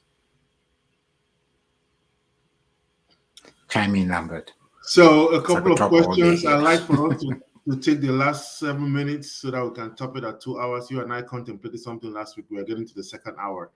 I really want to welcome Joanna. Joanna has been here from the beginning of the broadcast together with Stacy. This platform has been theirs this evening. Thank you for the comments. Joanna says, and this is serious. Some men slash women can't stand the truth when it's told. So how do you deal with this? Thank you, Again, Joanna. yeah, that's part of the conversations here that we've had about how do you interact with your spouse in such a way that you don't break them when they can't stand the truth. Brilliant. Do you want us to take that first? Yes, let's take that before because Stacy's own is also quite interesting. Okay. So, Joanna, I'll just read your question again. Some men, women can't stand the truth when it is told. So, how do you deal with this? So, Joanna, this is the problem. You will notice that the answer is always seated in the question. So, if you pick the question apart and you deconstruct it, you see the answer. The answer is the last part of your question. How do you deal with this? Joanna, sweetheart, why is it your problem to deal with it? I have told you in the nicest way possible on this universe or on this planet that this is what you're doing. This is how it makes me feel. These are the ramifications. These are the repercussions. And this is how it affects us generally and the things we're trying to achieve. And you're struggling with it. No, Joanna, how you deal with it is your problem. I've got a responsibility, which is to hold you accountable. That is the responsibility from my end of the bargain. I'm sure you would agree with me that you don't go negotiating with your kid when your kid is out of line. You put them in the straights and narrows, and maybe sometimes you do it in a condescending way, which is where it is wrong. But it's so that's why I say if we can have mores, values, ethos, and principles that apply to everyone, it doesn't matter who stood in front of you.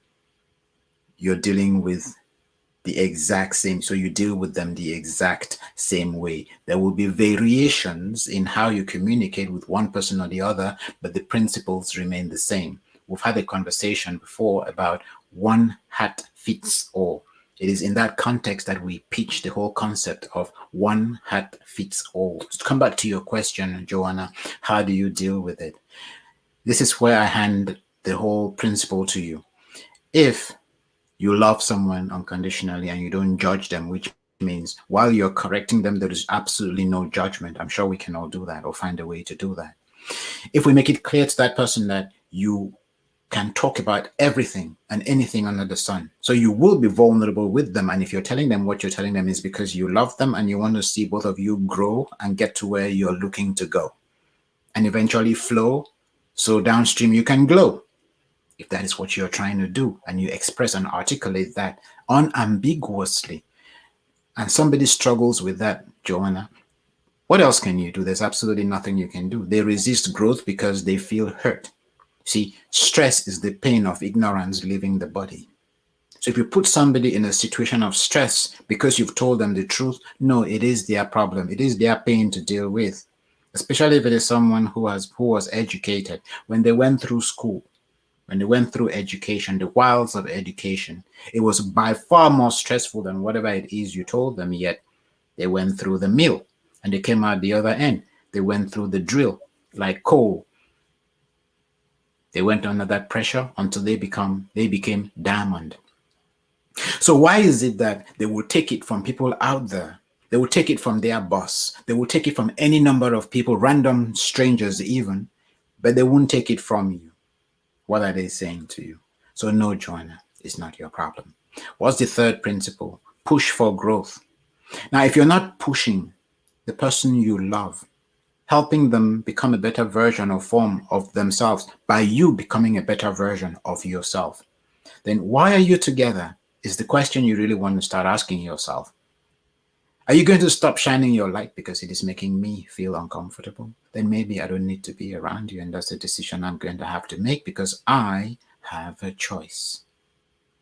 And the one thing you don't want to do, Joanna, is take away my choice from me. It doesn't matter how much you love me. You can love me all you want. If I can't respect you enough to see that what you're doing is in my own best interest, then I do not deserve to be around you. And maybe you should grant me the gift of letting me go if I choose to, and not compromise yourself because I make it conditional. What's the expression I'm looking for? Because I make my staying predicated on you not ever raising that subject again. That is the beginning of control. And if you give in to that, you just signed a death warrant. Challenge it in a loving and a respectful way. Nope, this is not the woman you married, and I know you will not be able to stand a woman like me who does not show you when something you're doing is not particularly right. That is the woman you married. That is the woman I know you want. And that is the woman I promised you I will be. So trust me, sweetheart, I will not let you down. So tell me, Joanna, if you come up with a crack like that, what does the man come back with? Many people have experienced trauma. So brilliant. I didn't want to just cut in on you, but that's brilliant. Again, the taste of the pudding lies in the eating. because you again you need to study the dynamics. And one thing that you said during this show for a couple of times, you have mentioned it, that there may not be any good time to discuss a problem. You want to handle it while it's fresh. You don't want to postpone it to some time, depending on the circumstances, isn't it? But communication is key. The man respects you when you are able to point this out to him in a way that he doesn't, you are not belittling him. Because if you remember that this is an enterprise where you all have pledged to be vulnerable to each other, okay, and you want the best for each other, these moments of growth would come, and the person should, I mean, it's a process, let's say, where the journey is the destination too, isn't it? That's what we have said here quite often. And so I love it that you keep trying. But so Joanna, that's Joanna's response. And let's get to Stacy. So, Stacy says, and I quote, many people have experienced trauma that has never been dealt with. They need counseling, spiritual and clinical. Absolutely. BK, I am thinking let's end here. I would like for us, no, because this is huge. We have dealt with this in different ways. We have talked about women who are getting married to their fathers in their husbands. That's what is happening, isn't it? Again, there's a lot of trauma undealt, or we have not dealt with the traumas of our past, and we carry this into our relationships. And because of these past traumas that we have in our relationships, it is part of the reason that many of them are breaking down. I would like for us to look at traumas in past relationships that are affecting our current relationships and how to deal with them. Let's get your last word. Stacy, I did not mean to postpone it to get you back on the show, but I think it's a great topic. It's a great, we have dealt with it in the past. Let's look at it holistically. Let's just go focus on that. What are some of the traumas that people carry from their past relationships into new ones without dealing with them, and how that breaks relationships? And when you put it out, Lambert, please also capture they need spiritual and clinical counseling. Counseling. Yeah. So I want to say a big thank you. 2 hours is not easy to sit down. BK, it's 1 a.m. your time. BK is in the UK. So any last words, BK? I want to thank everybody who's been present. It's been great.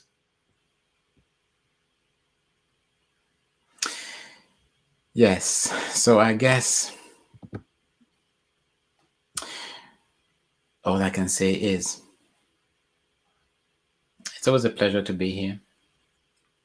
We like to exchange ideas. We like to flow. We like our audience to participate.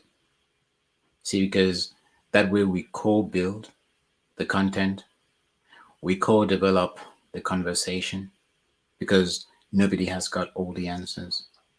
But as we exchange energies and we build synergy, we come to a place where consciously or unconsciously and subconsciously, we start making shifts, we start making changes in our lives and in the lives of the people we engage and or interact with that we may not see today. We usually typically start seeing at a much later date. And usually when I engage with people, what I say to them is do not look for the change in yourself, because when it comes, you will not know. Others will tell you. So don't go saying I've changed. Chances are you've not, or it is cosmetic. So too, if you're going through trauma with your husband, or as a husband, if you're going through some kind of trauma or difficulty with your wife, work on you, and you'd be surprised at what the differences would be, what difference it would make. Don't try to change the other person, because when you go to change someone else, really what you're doing without realizing is trying to get rid of all the things about them that make you uncomfortable, the things about them that make you realize you're supposed to grow, but you don't feel up to the task. And so you want to wipe the slate clean. You think that if you erase them, your problems will go away. Don't fall for that trap. Because once you get that person to a place where they stop trying to be your helper, the day you start begging for them to be, they would have moved on. There are lots of relationships, there are lots of marriages which have crumbled, as in all you have is a skeleton with absolutely nothing, it's just a shell.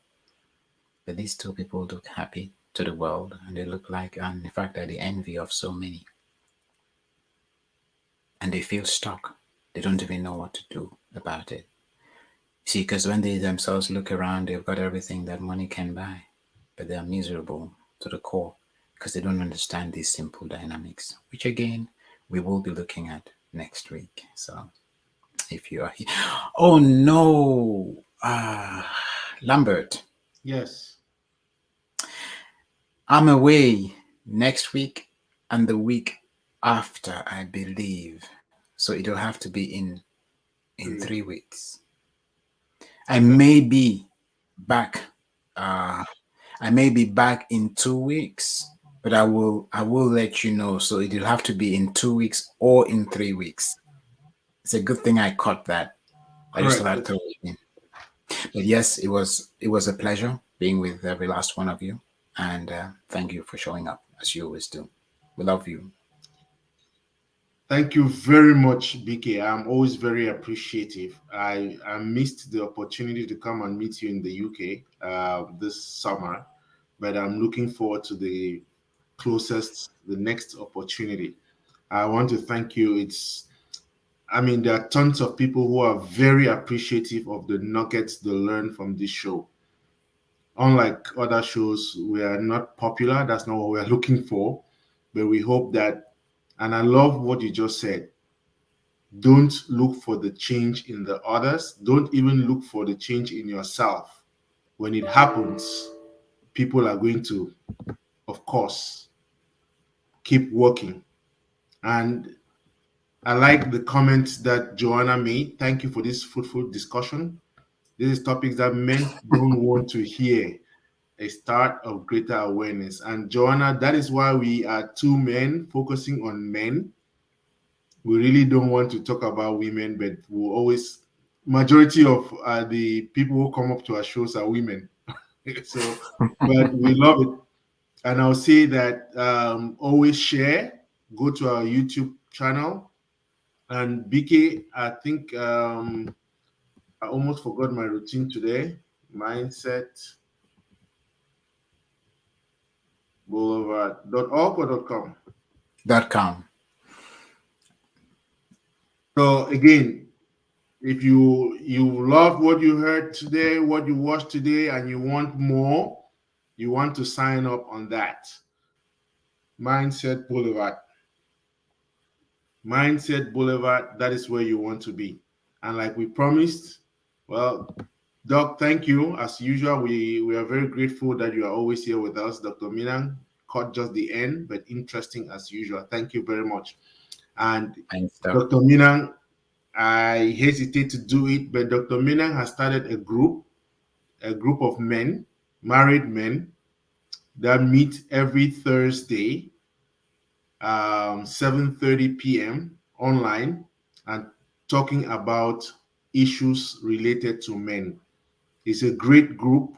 We do a 1 hour. There's a book. We read a chapter or part of it, and then do a little reflection. After that, we share our experiences. This is all within the framework of changing our mindset so that our relationships are better. Samuel Wanguma Elonge was also present. Thank you, Sam, for showing up. And as always, thank you all for being present. Thank you for watching. Like BK said, we may not be on next week with BK. I'll try to see whether I can get some other person to come on. But in 2 weeks, in 3 weeks, we come back to deal with trauma in our relationships, past trauma, and how we perpetuate this in our current relationships. Until then, thank you. Get to our Facebook page, get to our YouTube channel, like, share, and subscribe. Until then, have a good evening. Thank you.